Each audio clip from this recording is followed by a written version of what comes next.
โอเคนะผมไม่สามารถเต้นได้เพราะเมื่อกี้นะส้นตีนผมไปโดนล้อซิ่งนะล้อโดนล้อซิ่งนะผมก็เลยไม่เต้นได้ล้อซิ่งโคตรแข็งดูนะเอามาดิไม่ซูนด้วยเจ็บมาก เดี๋ยวกันไม่ซูนโอ้ยอุ้ยตอกยาว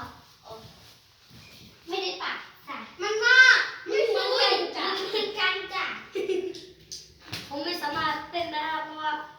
ส้นตีนโดนส้นตีนไม่ส้นตีนไงมันโดนล้อซิ่งนะ โอ๊ย มันแบบพูดเจ็บ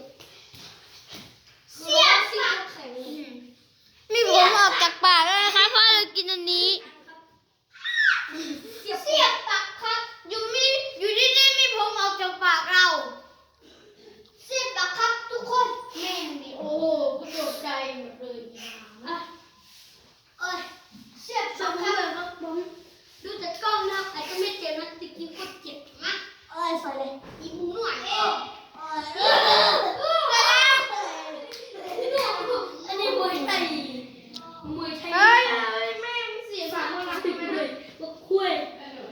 มวยไทยมวยไทยวัดได้บวกไป ม เจ็บ วยไทยซอกของคนกันเจ็บมือ มึงเห็นเหรอไทยทุกคนช่วยผมด้วยเจ็บตีนไรเดี๋ยวมันโตตรงนี้นะไม่เห็นยกขึ้นสูงเนี่ยตรงนี้